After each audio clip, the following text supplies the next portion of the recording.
Hi hello welcome to Geetho sweet home. எல்லாருமே நல்லா இருப்பீங்கன்னு நம்புகிறேன். இன்றைக்கி இந்த vlogல வந்து morning 4 AM to night 10 PM அது வரைக்கும் ஒரு ஒன் டே vlog தான் எடுத்திருக்கேன். ரொம்ப பிஸி ஒர்க்கு, அதை தான் அவங்க கூட ஷேர் பண்ணுறேன். கார்த்திகை 1 இருந்து ஹஸ்பண்ட் மாலை போட்டாங்க. மறுநாள் சாட்டர்டே தான் இந்த vlog எடுத்திருந்தேன். அன்றைக்கி ஸ்கூல் வேறு ஹேமந்துக்கு 7:50க்கு வேன் வந்துடும். ஃபஸ்ட்டு வீடெல்லாம் க்ளீன் பண்ணி மாப்லாம் போட்டு கோலம்லாம் போட்டுட்டு அவருக்கு எல்லாம் பூஜைக்கெல்லாம் எடுத்து கொடுத்துட்டு அதுக்கப்புறம் தான் கிச்சனுக்கே வந்தேன். மாவு ஃபஸ்ட்டே போட ஆரம்பிச்சிட்டேன். ஏன்னா அப்போ தான் நமக்கு கரெக்டாக இருக்கும் அப்படின்னு சொல்லிட்டு. அப்போ அந்த நேரம்னு பார்த்தா நெய்யே இல்லை. அதுக்கு மேலே வெண்ணெய் எடுத்து நெய் காசி பொங்கல் தாளித்து கொடுக்க கொஞ்சம் லேட் ஆகிடுச்சு. செம்ம பிஸி ஆகிடுச்சு. அவனுக்கு 7:40 ஆகிடுச்சு டிஃபன் கொடுக்கும்போது. கொட்ஸ் தான் பண்ணியிருந்தேன், தக்காளி கொட்ஸு கத்திரிக்காய் இல்லைன்னு. ஆனால் அதை என்னால் வீடியோ எடுக்க முடியல, அவ்வளோ பிஸியாக இருந்தது. அவசரமாக ஹேமந்துக்கு பொங்கல் பண்ணி கொடுத்து அனுப்பிச்சிட்டேன். அவனுக்கு full day carnival. So lunch எல்லாம் வந்து ஸ்கூல்லேயே ப்ரொவைட் பண்ணுவாங்கன்னு சொல்லிட்டாங்க. ஸோ லஞ்சும் எங்களுக்கு மட்டும்தான், அவன் ஈவினிங் தான் வருவான். ஸோ லஞ்ச் எங்களுக்கு மட்டும்தான், அப்புறம் பண்ணிக்கலாம். முதல்ல டிஃபன் வேலையை முடிச்சுட்டு மாவை முடிச்சிட்டோன்னா ஒரு வேலை நிம்மதியாக இருக்கும் அப்படின்னு சொல்லிட்டு அவனுக்கு டிஃபன்லாம் கொடுத்து ஸ்கூலுக்கு அனுப்பிச்சிட்டேன்.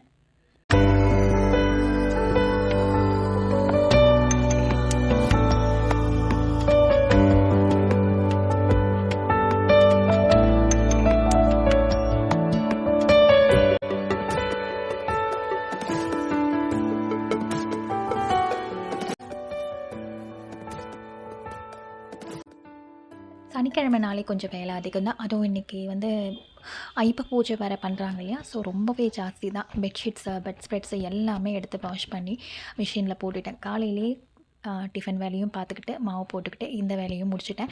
5 மணிக்கா மேலே வந்தேன். அது மாடியில் வந்து ஷூஸு பசங்களது லஞ்ச் பேக்ஸு மேட்ஸு அதெல்லாமே வாஷ் பண்ணிவிட்டேன். அதெல்லாம் வெயிலில் மாற்றி இப்போ போட்டுட்டேன்.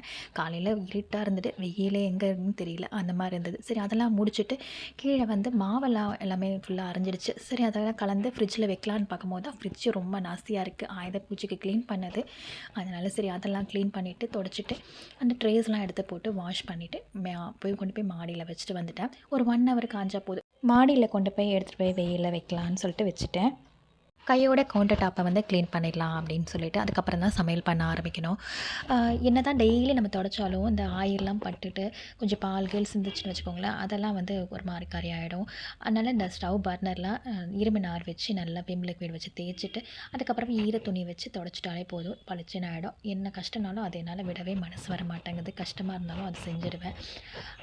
ரொம்ப நேரம் அடுப்பாண்ட இருந்து வேலை செஞ்சுட்டு இருந்ததுனால கொஞ்சம் கால் வலிக்கிற மாதிரி இருந்து சரி வெங்காயம் நிறைய அறிய வேண்டியது பொரியலுக்கு வடைக்கு, அதெல்லாம் கீழே உட்காந்து அரைச்சிக்கலான்னு ஹாலில் உட்காந்து அரைஞ்சிட்டு இருந்தேன். மாமியார் வந்து நான் என்ன அரைஞ்சி தருவான்னு கேட்டிருந்தாங்க. இல்லை நானே பார்த்துக்கிறேன் அப்படின்னு சொல்லிட்டேன். அதுக்குள்ளே அந்த ஃப்ரிட்ஜ் ட்ரேலாம் வெயிலில் வச்சுருந்தெல்லாம் அதெல்லாம் காஞ்சிடுச்சு. சரி அதெல்லாம் எடுத்துகிட்டு வந்து மாவெல்லாம் வச்சிடலாம், ரொம்ப நேரம் வச்சாலும் புளிச்சிருமேன்னு சொல்லிட்டு மாடிக்கு போயிட்டு எடுத்துகிட்டு வந்துட்டேன். ஃபுல்லாக கவுண்டர் டாப்லாம் க்ளீன் பண்ணி முடிச்சுட்டு அப்படியே சமையலையும் ஆரம்பிச்சிட்டேன். இன்றைக்கி வேறு ஒரு ஸ்பெஷல் டேவும் சஷ்டி விரதம் இருந்தாங்க ஹஸ்பண்ட். சரி அதனால் இன்றைக்கி வந்து சூரசம்ஹாரம் இல்லையா, அதனால் ஃபுல்லாக வடை பாயசம்லாம் செஞ்சு நம்ம கடையில் வேலை செய்கிற தம்பிங்க அவரோட ஃப்ரெண்ட்ஸ் எல்லாம் வீட்டுக்கு லஞ்சுக்கு கூப்பிட்ருந்தோம். அதனால் எல்லாம் ஸ்பெஷல் சமையல் தான். வெண்டைக்காய் நிறையவே இருக்கவே ஒரு 3/4 கிலோ போல் இருந்தது. அதனால் வெண்டைக்காய் பொரியல் பண்ணிட்டு முருங்கைக்கீரை தான், முருங்கைக்கு ரொம்ப விசேஷம் இல்லையா, அதனால் முருங்கைக்கீரை பொரியல் தான் பண்ணலான்னு மாமியார் ஃபஸ்ட்டே க்ளீன் பண்ணி கொடுத்துட்டாங்க. கொஞ்சம் வேர்க்கடலை, அப்புறம் வரமிளகா, தேங்காய் கொஞ்சம், அப்புறம் அரிசி பொரி அரிசின்னு சொல்லுவோம் இல்லையா, அரிசியை நம்ம வெறும் கடாயில் போட்டு வறுத்தோன்னா பொரி மாதிரி வரும். அதெல்லாம் வறுத்து வரமிளகாலாம் போட்டு அரைச்சி போட்டது ரொம்ப நல்லா இருந்து டிஃப்ரெண்ட்டாக. பருப்பு தாளித்து வச்சுட்டேன். முருங்கைக்காய் இருந்தது, அதை தான் சாம்பார் வச்சுட்டு பருப்பு ரசம் வச்சாச்சு. வடை மட்டும் அப்புறமா போட்டுக்கலான்னு விட்டுட்டேன். சாமி கும்பிடும்போது சூடாக போட்டுக்கலாம் அப்படின்ட்டுன்னு பூஜைக்கு தேவையானதெல்லாம் கூட இருந்து ஹெல்ப் பண்ணலான்னு சொல்லிட்டு பூவெல்லாம் எடுத்துகிட்டு கொடுத்துட்டு இருந்தேன்.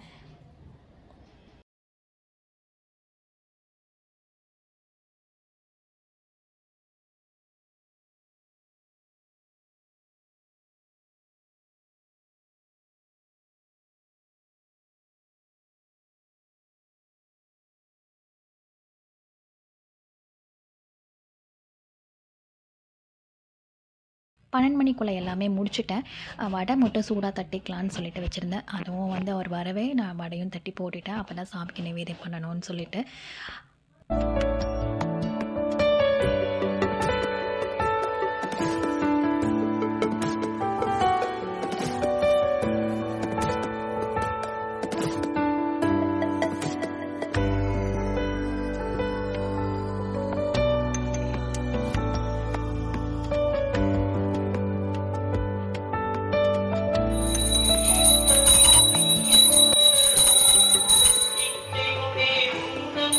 எல்லாருக்கும் சாப்பாடுலாம் பரிமாறிட்டு நானும் சாப்பிட்டுட்டு கொஞ்ச நேரம் படுத்துட்டேன். தூங்கலனாலும் பரவாயில்ல, கொஞ்ச நேரம் படுத்து இருந்துக்கலான்னு கை கால்லாம் ரொம்ப வலிக்க ஆரம்பிச்சு. ஒரு 40 மினிட்ஸ் வந்து படுத்துட்டேன். அதுக்கப்புறமா எழுந்து நம்ம ரொட்டீன் ஒர்க்கு ஸ்டார்ட் ஆகிடும் இல்லையா? 4 மணிக்கு வந்து ஹஸ்பண்ட் வந்து கிளம்பிடுவாங்க. ஸோ அவங்களுக்கு காஃபிலாம் போட்டு கொடுத்துட்டேன். ஹேமந்தும் வந்துட்டான். அவனுக்கு சூடாக வடை போட்டுட்டு பூஸ்ட்லாம் கலந்து கொடுத்துட்டேன். பாத்திரம்லாம் வந்து மோஸ்ட்லி நாங்கள் சமையல் பண்ணும்போதே கழுவிடுவோம். நானும் மாமியாருமே சரி, அவங்களுமே கழுவி விட்டுருவாங்க. நான் சமையல் பண்ணிட்டு இருந்தாலும் அவங்க கழுவுவாங்க. அதனால அந்த பாத்திரம்லாம் அப்பப்போ எடுத்து வச்சுடுவேன். இதுதான் நமக்கு ஒரு பெரிய வேலையே. பாத்திரம் கழுவுறது ஒரு பெரிய வேலைன்னா, அதை எடுத்து வைக்கிறது ஒரு பெரிய வேலை. ஸோ அதெல்லாம் நம்ம அப்பப்போ செஞ்சுட்டோம்னாலே நமக்கு ஒர்க்கில் கூட தெரியாது. கையோடு அந்தந்த இடத்துல எடுத்து வச்சிட்டோம்னாலே நமக்கு எந்த டென்ஷனுமே இருக்காது. எல்லாம் மொத்தமாக சேர்த்து செஞ்சுக்கலாம், அப்புறமா செஞ்சுக்கலாம் அப்படின்னாலாம் பிரச்சனை. அப்பப்போ செஞ்சு முடிச்சிட்டோன்னா நமக்கு கஷ்டம் தெரியாது. கொஞ்சம் காஃபி கப்ஸு அதுதான் இருந்தது. அதெல்லாம் வாஷ் பண்ணி வச்சுட்டேன்.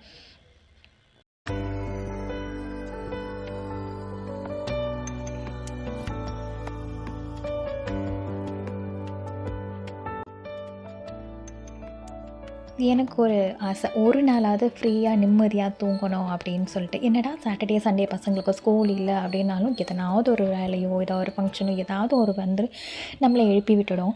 காலையிலேயே எழுந்துக்கிற மாதிரி ஆகிடும். கடவுள் வரவுன்னு ஒன்று கொடுத்தாருன்னா என்ன கேட்டால் நான் அதை தான் கேட்பேன்.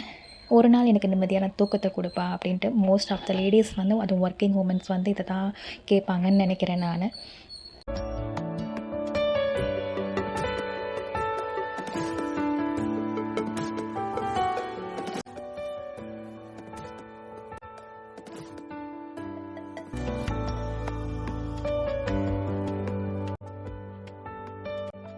கவுண்டர் டாப் இல்லாமல் கூட நான் சமையல் பண்ணி முடித்த உடனே க்ளீன் பண்ணி முடிச்சுட்டேன். ஸோ எந்த வேலையும் இல்லை, எல்லாத்தையும் முடிச்சுட்டு இதோட டின்னருக்கு தான் வரணும்னு சொல்லிட்டு போயிட்டேன். மாமியாரும் சும்மாவே இருக்க மாட்டாங்க. அவங்களும் படித்து எழுந்து கொஞ்சம் வீடெல்லாம் பெருக்கி கொடுப்பாங்கக்கா. ஈவினிங்கில் அவங்க தான் பெருக்குவாங்க. வேண்டான்னு சொன்னால் கூட கேட்க மாட்டாங்க. கொஞ்ச நேரம் உட்காந்துட்டு அதுக்கப்புறம் டின்னர் பண்ண வந்தாச்சு. ரவை கிச்சடி தான் பண்ணலான்னு சொல்லிட்டு காயெல்லாம் கட் பண்ணிவிட்டேன். பச்சை பட்டாணி வந்து இப்போ சீசன் இல்லையா, அதனால் கிடச்சதுன்னு சொல்லிட்டு அதெல்லாம் வாங்கிட்டு வந்திருந்தேன். வெங்காயம், தக்காளி, பச்சை மிளகாய், கேரட், பீன்ஸ், பட்டாணி எல்லாமே ரெடியாக வச்சுக்கிட்டேன். நான் உப்புமாவுக்கு இந்த மாதிரி இண்டோலியன் பாத்திரத்தில் தான் உப்புமா செய்வோம். எப்போவுமே கிச்சடி அந்த மாதிரி சேமியா உப்புமா எதுவாக இருந்தாலும் நல்லாயிருக்கும்னு சொல்லி நிறைய பேருக்கு வந்து இந்த மாதிரி கிச்சடி, உப்புமா, ரவை உப்புமாலாம் பண்ணோம்னா கட்டி கட்டியாக கட்டிடும். அது வராமல் இருக்கிறதுக்கு நான் ஒரு டிப்ஸ் சொல்கிறேன். பாத்திரம் சூடானதுக்கப்புறம் ஒரு 5 கரண்டி எண்ணெய் விட்டுக்கிட்டேன்.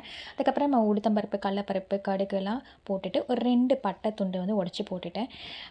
நீல வாக்கில் கட் பண்ண வெங்காயம் ஒரு 4, 2 தக்காளி அதுவும் நீல வாக்கில் தான் கட் பண்ணியிருந்தேன்.